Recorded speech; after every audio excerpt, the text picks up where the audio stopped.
இப்போ நம்ம என்ன பார்க்க போகிறோம் அப்படின்னா, மயிலிறகை காணவில்லை அப்படின்னு சொல்லிட்டு ஒரு பாடப்பகுதியை தான் எடுத்திருக்கிறோம். இதை இயற்றியது யார் அப்படின்னா, தாமரை அப்படின்னு சொல்லிட்டு ஒரு ஆசிரியர் வந்து இதை வந்து இயற்றியிருக்கிறாங்க. ஆசிரியர் குறிப்பு பார்த்துடலாம். இவங்க வந்து நவம்பர் 10, 1975 கோவையில் வந்து பிறந்திருக்கிறாங்க. இவங்களுடைய படைப்புகள் என்ன அப்படின்னா, ஒரு கதவும் கொஞ்சம் கள்ளிப்பாலும், சந்திர கற்கள், என் நாட்குறிப்பில் நடுவிலிருந்து சில பக்கங்கள் போன்றது வந்து இவங்களுடைய படைப்புகளாகும். இவங்க சில விருதுகள் வந்து பெற்றிருக்கிறாங்க. என்ன விருது அப்படின்னா, திருப்பூர் தமிழ்ச்சங்க விருது, சிற்பி விருது போன்ற விருதுகளை வந்து இவங்க வந்து பெற்றிருக்கிறாங்களாமா. தமிழ் திரையுலகின் பாடலாசிரியர் தாமரை விளங்குகிறார். தமிழ் திரையுலகோட பாடலாசிரியராக வந்து இந்த ஆசிரியர் வந்து தாமரை ஆசிரியர் வந்து விளங்குறாங்க அப்படின்னு சொல்கிறாங்க. அடுத்த டாபிக் என்ன அப்படின்னா, தந்தையார் வாங்கி வந்த மயிலிறகம். நான் அடம் பிடித்ததால் என் தந்தை எங்கிருந்தோ ஒரு மயிலிறகை வாங்கி வந்தார். ஒன்றிற்கு 2ஆக வாங்கி வந்தார். அந்த மயிலிறகுகளை நான் நாள் தவறாமல் அரிசியை போட்டும் ஒரு நாளுக்கு 8 தடவை பார்ப்பேன். ஆனால் என்னுடையது குட்டி போடவில்லை என்று எனக்கு வருத்தமில்லை.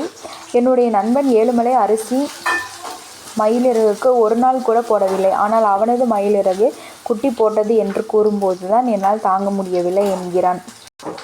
இதில் என்ன சொல்கிறாங்க அப்படின்னா, அவன் வந்து அடம்பிடிச்சிருந்தனால அவங்க அப்பா வந்து மயிலிறகு வந்து வாங்கி கொடுத்துருக்குறாங்க. ஒன்றிற்கு 2ஆகவே அவங்க அப்பா வந்து மயிலிறகு வாங்கி கொடுத்துருக்குறாங்க. இவங்க நாள் தவறாமல் அரிசி போட்டு தண்ணி ஊற்றி வந்து மயிலிறகு குட்டி போடும் அப்படின்னு சொல்லிட்டு இவன் வளர்த்துட்ருக்குறான். ஆனால் வந்து இவங்க மயிலிறகு குட்டி போடவே இல்லையாமா. இவன் மயிலிறகு குட்டி போடலை அப்படின்னு சொல்லிட்டு கூட இவங்களுக்கு வருத்தம் இல்லையாமா. அவனுடைய நண்பன் ஏழுமலை வந்து ஒரு நாள் கூட அரிசி போட மாட்டான், தண்ணியும் ஊற்ற மாட்டான். ஆனால் அவனுடைய மயிலிறகு குட்டி போட்டுச்சு அப்படின்னு சொல்லிட்டு சொல்லும்போது இவனுக்கு வந்து மனசு வந்து கஷ்டமாக இருக்குது அப்படின்னு வந்து சொல்கிறாங்க. அடுத்து வந்து முன்பெல்லாம் அப்படின்னு சொல்லிட்டு ஒரு டாபிக். நான் அப்போதெல்லாம் எதற்கெடுத்தாலும் அழுது கொண்டே இருப்பேன். காரணம், எனது பள்ளியில் எனது பக்கம் அமரும் பரசு எனது பல்பத்தை பிடுங்கிய போது அவனை எதிர்க்க முடியாமல் இருந்தபோது அழுகைதான். மைதானத்தில் எச்சில் துப்பியிட்டு மணலில் இட்லி செய்து விளையாடும் போது மகேசு மிதித்த போது எனக்கு அழுகைதான் வந்தது. பின்பு அரச மரத்தின் இலையில் பிபி ஊதும் போது சத்தம் வராமல் வெறும் காற்று வந்த போதும் அழுகைதான். நான் சிறுவனாக இருக்கும் போது எனது அண்ணன் கிள்ளுவது யாருக்கும் தெரியாமல் நான் அழுதேன். நான் வெளியே போய் வீடு திரும்பும் போது ஒரு நாள் கூட அழாமல் வீடு திரும்புவதில்லை. இவன் வந்து முன்னாடியெல்லாம் எப்படி இருப்பான் அப்படின்னா, எதுக்கெடுத்தாலும் அழுதுகிட்டே இருப்பானாமா. அவங்க பக்கத்தில் இருக்கிற அவனோட ஃப்ரெண்டு பரசு வந்து அவனோட பல்பத்தை வாங்கிய போது அவனுக்கு அழுகைதான் வந்துச்சாமா. அவன் சிறுவனாக இருக்கையில் அவங்க அண்ணா கிள்ளி வச்ச போது இவனுக்கு வந்து அழுகையாக தான் வந்துச்சாமா. மணலில் வந்து எச்சில் துப்பி இட்லி சுட்டு விளையாடும்போது மகேஷ் வந்து மிதித்த போது அப்போ அவனுக்கும் அழுகை தான் வந்துச்சாமா. வெளியே போனாலே வீடு திரும்பையில் அழாமல் அவன் வரவே மாட்டானாமா. அதை வந்து இந்த இதில் வந்து குறிப்பிடுறாங்க.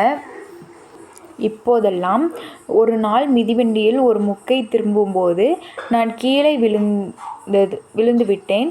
எழுந்து பார்த்தபோது அங்கு யாரும் இல்லை என்பதை கண்டு நான் எழுந்து துடைத்து விட்டு வீட்டிற்கு சென்றேன். அந்நாளிலிருந்து எனது மயிலிறகை காணவில்லை. இதில் வந்து என்ன சொல்கிறாங்க அப்படின்னா, ஒரு நாள் வந்து முக்கை திரும்பும்போது மிதிவண்டியில் இவங்க போயிட்டுருக்குறாங்க. அப்போ வந்து அவன் வந்து கீழே விழுந்துட்டான். எழுந்து பார்த்தபோது அங்கே யாருமே அங்கே பக்கத்தில் யாருமே இல்லை. அதை பார்த்துட்டு அவன் துடைத்து விட்டு சென்றான். அந்த நாளில் இருந்து மயிலிறகை காணவில்லை அப்படின்னு வந்து சொல்கிறாங்க. இதிலேருந்து என்ன தெரியுது அப்படின்னா, அவன் கீழே விழுந்து இதே முன்னாடி இருந்தது அப்படின்னா அவன் அழுதுட்டு தான் வீட்டுக்கு போயிருப்பான். ஆனால் அவன் எழுந்து பார்க்கையில் யாருமே இல்லை, அவன் அழுகவும் கிடையாது. அன்னையிலேருந்து அவனோட மயிலிறகு காணவில்லை, தொலைஞ்சு போயிடுச்சு அப்படின்னு வந்து சொல்கிறாங்க. கதாபாத்திரம்: அப்பா, தனது மகனின் நண்பர்கள் ஏழுமலை, பரசு, மகேசு ஆகியோர் மற்றும் கதாபாத்திரத்தில் கதாநாயகனும் தனது அண்ணனும் அப்படின்னு சொல்லிட்டு இவங்க எல்லாரும் இந்த கதையில் வந்து நடிச்சிருக்கிறாங்க அப்படின்னு வந்து சொல்கிறாங்க. முடிவுரை: என்ன கஷ்டம் வந்தாலும் அதனை எதிர்த்து நின்று வாழ்வது சிறந்த வாழ்க்கை. எதற்கு அழுகணும் என்று தெரிந்து அழுதால் போதும். இதுவே இந்த புது கவிதையின் விளக்கமாகும். இதோட விளக்கம் என்ன அப்படின்னா, முன்னாடியெல்லாம் இவன் வந்து சும்மா அழுதுகிட்டே இருந்திருக்கான். நம்மளுக்கு என்ன கஷ்டம் வந்தாலும் அதை வந்து நம்ம எதிர்த்து நின்று தான் அதை வந்து போராடணும். நம்ம அழுதுகிட்டே இருக்கிறனால நம்மளுக்கு வந்து அதோட வந்து இது கிடைக்க போகிறதில்ல அப்படின்னு வந்து சொல்கிறாங்க. அதாவது என்ன தெளிவாக சொல்கிறாங்க அப்படின்னா, நம்மளுக்கு என்ன கஷ்டம் வந்தாலும் நம்ம வந்து அழுகக்கூடாது அப்படின்னு வந்து சொல்கிறாங்க. அழுதுகிட்டே இருந்தால் அதுக்கு வந்து தீர்ப்பே கிடையாது அப்படின்னு வந்து சொல்கிறாங்க. எதாக இருந்தாலும் நம்ம வந்து எதிர்த்து நின்று போராடணும் அப்படின்னு வந்து சொல்கிறாங்க. என்ன புரியுது அப்படின்னா, அவன் வந்து மூட நம்பிக்கையெல்லாம் மறந்து, அதாவது மயிலிறகு குட்டி போடவில்லை, மயிலிறகு குட்டியே போடாது அப்படின்னு சொல்லிட்டு அவன் வந்து மெச்சூர்டானதை வந்து இதில் வந்து சொல்கிறாங்க தெளிவாக. அவ்வளோதான் இந்த கதையோட இது.